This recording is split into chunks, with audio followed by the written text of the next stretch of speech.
ನಮಸ್ಕಾರ. C9 ಕನ್ನಡ ಸುದ್ದಿವಾಹಿನಿಗೆ ಸ್ವಾಗತ. ನಾನು ನಿಮ್ಮ ಯಶೋಧ. ಈಶಾನ್ಯ ಪದವೀಧರರ ವಿಧಾನ ಪರಿಷತ್ ಕ್ಷೇತ್ರಕ್ಕೆ ಬಿಜೆಪಿಯಿಂದ ಸ್ಪರ್ಧಿಸಿರುವ ಅಭ್ಯರ್ಥಿ ಅಮರನಾಥ್ ಪಾಟೀಲ್ ಯಾವುದೇ ರೀತಿಯ ಡಿಗ್ರಿ ಪಾಸಾಗದೆ ಪದವಿ ಹೊಂದದೇ ಇರುವ ಇವರು ಚುನಾವಣೆಯಲ್ಲಿ ಸ್ಪರ್ಧೆ ಮಾಡಿದ್ದಾರೆ ಎಂದು ಪಕ್ಷೇತರ ಅಭ್ಯರ್ಥಿ ನ್ಯಾಯವಾದಿ ಅನಿಮೇಶ್ ಆನಂದವಾಡಿ ಅವರು ಬಲವಾಗಿ ಆರೋಪವನ್ನು ಮಾಡಿದರು.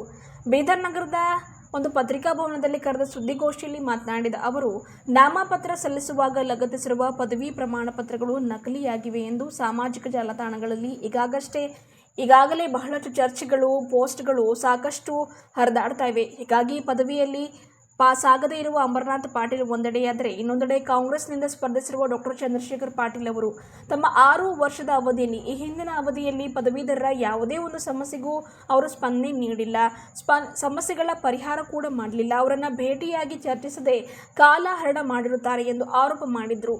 ಹೀಗಾಗಿ ಈಶಾನ್ಯ ಪದವೀಧರರ ಮತಬಾಂಧವರು ರಾಷ್ಟ್ರೀಯ ಒಂದು ಪಕ್ಷದ ಇವರಿಬ್ಬರ ಈ ಒಂದು ಧೋರಣೆಗಳನ್ನು ಬೇಸತ್ತು ಪಕ್ಷೇತರವಾಗಿ ಸ್ಪರ್ಧಿಸಿರುವ ನನಗೆ ಗೆಲ್ಲಿಸುವುದಾಗಿ ಭರವಸೆಯನ್ನು ವ್ಯಕ್ತಪಡಿಸಿದ್ದಾರೆ ಎಂದು ತಿಳಿಸಿದರು.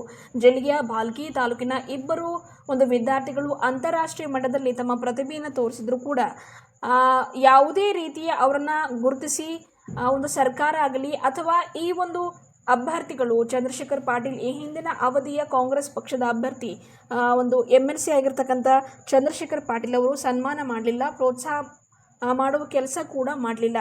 ಹಾಗಾಗಿ ಈ ಬಾರಿ ಚುನಾವಣೆಯಲ್ಲಿ ಸ್ಪರ್ಧಿಸಿರುವ ನನಗೆ ಅತಿ ಹೆಚ್ಚಿನ ಒಂದು ಮತಗಳನ್ನು ನೀಡುವ ಮೂಲಕ, ಪ್ರಥಮ ಪ್ರಾಶಸ್ತ್ಯ ಮತ ನೀಡುವ ಮೂಲಕ ಗೆಲ್ಲಿಸಬೇಕಾಗಿ ಈ ಮೂಲಕ ವಿನಂತಿ ಮಾಡಿದರು. ಜೊತೆಗೆ ಒಂದು ವೇಳೆ ಅವಕಾಶ ನೀಡಿದ್ದೇ ಆದಲ್ಲಿ ಪದವೀಧರರ ಯಾವುದೇ ಸಮಸ್ಯೆ ಇದ್ದರೂ ಕೂಡ ನೇರವಾಗಿ ಅವರ ಸಮಸ್ಯೆಗಳಿಗೆ ಸ್ಪಂದಿಸುವುದಾಗಿ ಹಾಗೂ ಅವರ ಸಮಸ್ಯೆಗಳ ಬಗ್ಗೆ ಧ್ವನಿ ಎತ್ತುವುದಾಗಿ ಈ ಮೂಲಕ ಮಾತನಾಡಿ ತಿಳಿಸಿದರು.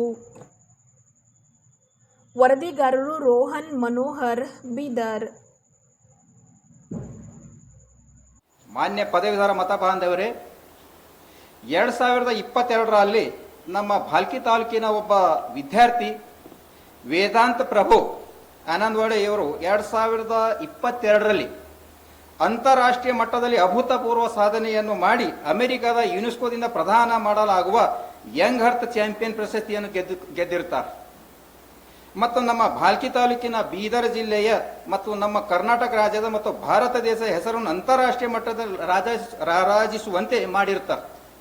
ಆದರೆ ಇಲ್ಲಿವರೆಗೆ ನಮ್ಮ ಕರ್ನಾಟಕ ಸರ್ಕಾರ, ಅಂದು ಭಾರತೀಯ ಜನತಾ ಪಕ್ಷ ಸರ್ಕಾರವಿತ್ತು, ಇಲ್ಲಿವರೆಗೆ ಸದರಿಯಂತಹ ಪ್ರತಿಭಾವಂತ ವಿದ್ಯಾರ್ಥಿಯನ್ನು ನಮ್ಮ ಪದವೀಧರ ಕ್ಷೇತ್ರದಿಂದ ಚುನಾಯಿತಗೊಂಡ ಅಭ್ಯರ್ಥಿಗಳಿಂದಾಗಲಿ ಅಥವಾ ವಿದ್ಯಾರ್ಥಿಯನ್ನು ಸನ್ಮಾನಿಸಿ ಅಥವಾ ಸರ್ಕಾರದಿಂದಾಗಲಿ ಆ ವಿದ್ಯಾರ್ಥಿಯನ್ನು ಕರೆಸಿ ಸನ್ಮಾನಿಸಿ ಅಂತಹ ಪ್ರತಿಭಾವಂತ ವಿದ್ಯಾರ್ಥಿಗಳಿಗೆ ಮುಂದೆ ಸಾಗಲು ಪ್ರೋತ್ಸಾಹ ಕೂಡ ಮಾಡಿರುವುದಿಲ್ಲ. ಇಂತಹ ಅಭ್ಯರ್ಥಿಗಳನ್ನು ನಾವು ಪ್ರತಿಭಾವಂತ ಪದವೀಧರರು ಮತ ಚಲಾಯಿಸಿ ಚುನಾಯಿಸಬೇಕು. ಇದು ನಮ್ಮ ಪದವೀಧರ ಮತದಾರರು ಶೋಚನೀಯ ವಿಷಯವಾಗಿದೆ. ಈಗೀಗ ವಾಟ್ಸಪ್ನಲ್ಲಿ ಮತ್ತು ಸೋಷಿಯಲ್ ಮೀಡಿಯಾಗಳಲ್ಲಿ ಹರಿದಾಡುತ್ತಿದೆ ಏನೆಂದರೆ, ಭಾರತೀಯ ಜನತಾ ಪಕ್ಷದ ಬೆಂಬಲಿತ ಅಭ್ಯರ್ಥಿಯವರಾದ ಶ್ರೀ ಅಮರನಾಥ್ ಪಾಟೀಲ್ ಅವರು ಡಿಗ್ರಿನೇ ಹೊಂದಿರುವುದಿಲ್ಲ. ಚುನಾವಣೆಗೆ ಸಲ್ಲಿಸಿರುವ ಶಪಥ ಪತ್ರದಲ್ಲಿ ಸುಳ್ಳು ಮಾಹಿತಿ ಸಲ್ಲಿಸಿದ್ದಾರೆ ಎಂದು ಪತ್ರಿಕೆಗಳಲ್ಲಿ ಮತ್ತು ಸೋಷಿಯಲ್ ಮೀಡಿಯಾಗಳಲ್ಲಿ ಹರಡುತ್ತಿದೆ. ತಾವೆಲ್ಲರೂ ನೋಡಿರಬಹುದು. ನಮ್ಮ ಈ ಪದವೀಧರ ಮತದಾರರು ಶೋಚನೀಯ ವಿಷಯವೆಂದರೆ, ವಿದ್ಯಾವಂತ ಪದವೀಧರ ಮತದಾರರು ಪದವಿಯನ್ನು ಹೊಂದಿರಲಾರದವರನ್ನು ಮತ ಚಲಾಯಿಸಿ ಚುನಾಯಿಸಬೇಕೇ? ಈ ವಿಷಯ ಪದವೀಧರ ಮತದಾರರು ಗಂಭೀರವಾಗಿ ವಿಚಾರಿಸಿ ಮತ ಚಲಾಯಿಸಬೇಕು.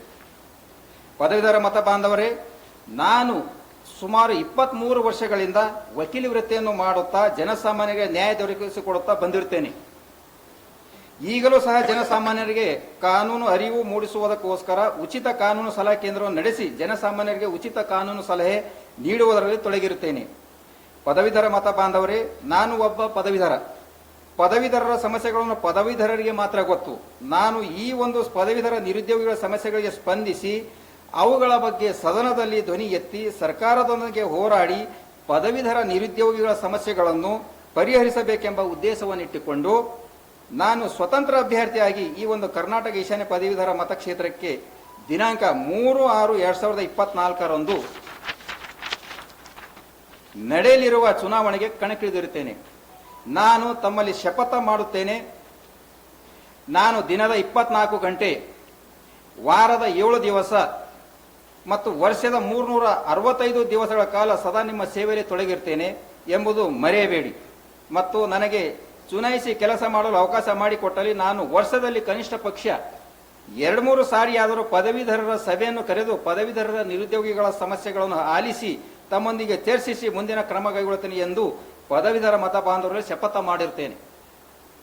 ಕರ್ನಾಟಕ ಈಶಾನ್ಯ ಪದವೀಧರ ಮತಕ್ಷೇತ್ರಕ್ಕೆ ಆದ್ದರಿಂದ ಕರ್ನಾಟಕ ಈಶಾನ್ಯ ಪದವೀಧರ ಮತಕ್ಷೇತ್ರ ಬೀದರ್, ಕಲಬುರಗಿ, ಯಾದಗಿರಿ, ರಾಯಚೂರು, ಕೊಪ್ಪಳ, ಬಳ್ಳಾರಿ ಮತ್ತು ವಿಜಯನಗರ ಜಿಲ್ಲೆಗಳ ಎಲ್ಲಾ ಪದವೀಧರ ಮತ ಬಾಂಧವರಲ್ಲಿ ನನ್ನ ಕಳಕಳಿಯ ವಿನಂತಿ ಏನೆಂದರೆ, ಈಗಿನ ಜನ, ನಮ್ಮ ಪದವೀಧರ ಜನ ಪಕ್ಷೇತರ ಅಭ್ಯರ್ಥಿಯನ್ನೇ ಚುನಾಯಿಸಲು ಸಿದ್ಧರಾಗಿದ್ದಾರೆ.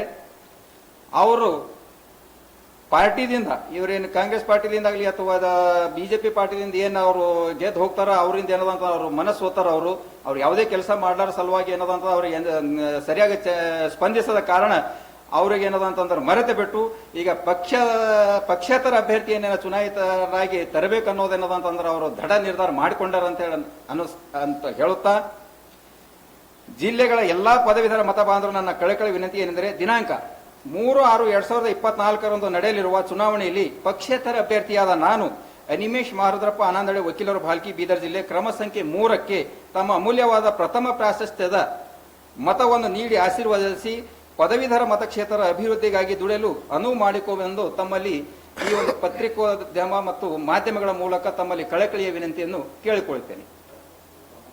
ಜೈ ಹಿಂದ್, ಜೈ ಕರ್ನಾಟಕ.